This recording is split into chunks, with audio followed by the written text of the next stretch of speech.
अभी आपको बताते हैं इलेक्शन अल्तवा केस और 3 रुकनी बेंच इस वक्त केस की समाअत कर रहा है। पंजाब और केपी के असम्बली इंतखाबात केस का ये मामला है। अदालत ने सेक्रेटरी दिफा से तहरीरी रिपोर्ट तलब कर ली है। जो जुबानी ब्रीफिंग देना चाहते हैं वो लिख कर दें। जस्टिस मुनीब अख्तर के ये रिमार्क सामने आए हैं। अपनी पूरी कोशिश करें। चीफ जस्टिस की सेक्रेटरी दिफा को हिदायत। सेक्रेटरी दिफा ने कल तक की मोहलत मांग ली है। अदालत ने सेक्रेटरी दिफा को कल तक मोहलत दे दी है। हसास मालूमात नहीं लेंगे, मजमूई सूरत हाल ही बता दें। चीफ जस्टिस ने ये इस्तफसार किया सेक्रेटरी दिफा से। फिलहाल पंजाब का बताएं क्योंकि केपी के में अभी तारीख ही नहीं है। चीफ जस्टिस के ऐसे रिमार्क सामने आए हैं। चीफ जस्टिस ने ये इस्तफसार किया है कि क्या पंजाब में सिक्योरिटी हालात संगीन है। इसी पर बात करेंगे। अपने नुमाइंदे जुल्करनैन इकबाल ने हमें ज्वाइन कर लिया। जुल्करनैन बताएगा। देखिए, समाअत चीफ जस्टिस की सरबराही में 3 रुकनी बेंच की जानिब से जारी थी। पहले अटॉर्नी जनरल ऑफ पाकिस्तान ने अपने दलाइल दिए। उन्होंने जो 4-3 का अदालती फैसला ना सिर्फ उसका हवाला दिया बल्कि जस्टिस काजी फाइज ईसा की जानिब से जो फैसला आया था जिसमें कहा गया था कि 184 के मुकदमात की मजीद समाअत रोकी जाए, इस नुक्ते के ऊपर अपने नुक्ता नजर पेश करते हुए कहा कि अदालत इस मुकदमे की समाअत नहीं कर सकती।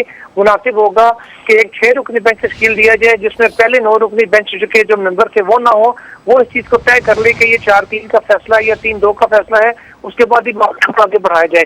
चीफ जस्टिस ऑफ पाकिस्तान ने कहा कि आपने पहले फुल कोर्ट तश्कील देने की सदा की थी जिसको हमने फिल वक्त मुस्तरद किया था, इस वजह से कि जस्टिस अमीनुद्दीन खान इस बेंच का हिस्सा थे, वो उसी 3 रुकनी बेंच के फैसले के सिग्नेटरी थे, इसलिए उन्होंने खुद को अलग किया था। तो ये कैसे हो सकता है कि जस्टिस काजी फाइज ईसा जिन्होंने वो फैसला लिखा है वो इसकी केस की समाअत करें। इसलिए उन्होंने कहा था कि जो फुल कोर्ट वाला मामला है वो उसमें तमाम जजेस दस्तयाब नहीं हो सकेंगे, क्योंकि अगर समाअत रोकनी है तो फिर ना 3 रुकनी बेंच कर सकेगा ना ही फुल कोर्ट इसकी समाअत कर सकेगा।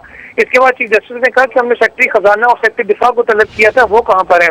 सेक्रेटरी दिफा पेश हुए, उन्होंने अदालत को बताया कि जो सेंसिटिव इंफॉर्मेशन है वो चैम्बर में वो दे सकते हैं, खुली अदालत में मालूमात नहीं देना चाहते ताकि किसी भी तरीके से जो हसास डाटा है वो दुश्मनान दे जो मुल्क के दुश्मन है उन तक ना पहुंच सके। चीफ जस्टिस ऑफ पाकिस्तान ने कहा कि आप हमें तमाम जो हसास डाटा है वो सारा सील करके दे दें, हम उसका जायजा लेकर कल आपको वापस कर देंगे और अगर कोई सवाल हुआ तो इस हवाले से आपसे पूछ लेंगे, जिसका आप चाहें तो तहरीरी जवाब भी अदालत को दे सकते हैं।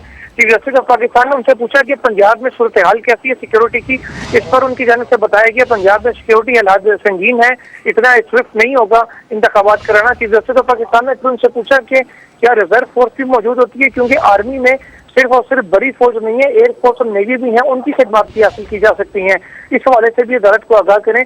इस पर जो सेक्रेटरी दिफा है उनकी जानिब से अदालत को बताया गया कि रिजर्व फोर्स बिला शुबा मौजूद होती है, उसको बुलाने का अपना तरीकाकार है, हुकूमत उसका ऐलान करती है जिसके बाद उनको बुलाकर तरबियत दी जाती है, क्योंकि उस पर रिटायर्ड फोर्स होती है, रिटायर्ड अफसरान होते हैं, इसलिए उनको बाकायदा तौर पर दोबारा तरबियत भी देना पड़ती है।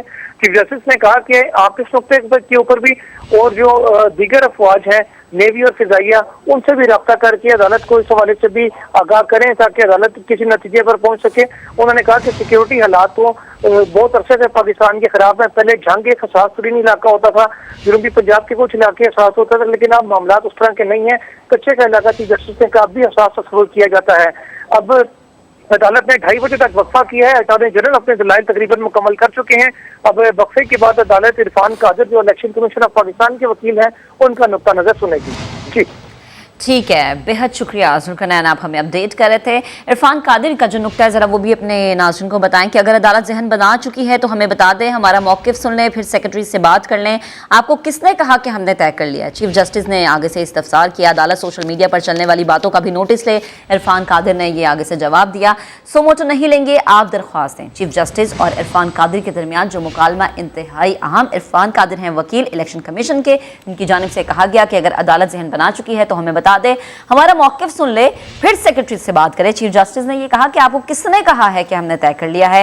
इरफान कादिर ने आगे से जवाब दिया कि अदालत सोशल मीडिया पर चलने वाली बातों का भी नोटिस ले, सो मोटो नहीं लेंगे, आप दरख्वास्त दें। चीफ जस्टिस ने आगे से ये रिमार्क्स दिए हैं। एक अहम समाअत इस वक्त जारी है, 3 रुकनी बेंच कर रहा है। याद रहे कि ये सिलसिला शुरू हुआ था 9 रुकनी बेंच से, जो कि टूटते टूटते अब 3 रुकनी बेंच पर आ चुका है। अगर हम जुम्मे वाले दिन की बात करें और वो उस दिन दिए जाने वाले रिमार्क्स की बात करें, उस दिन होने वाली समाअत के हवाले से बात करें, तो उस दिन चीफ जस्टिस ने ये कहा था कि पीर को एक अच्छी खबर आएगी, क्योंकि हफ्ते और इतवार को उनकी यहाँ मुलाकातें होनी है। उन मुलाकातों का जिक्र अब से कुछ देर पहले जब हम अपने मुअज़्ज़िज़ पैनल के साथ ट्रांसमिशन कर रहे थे हमने जिक्र भी किया।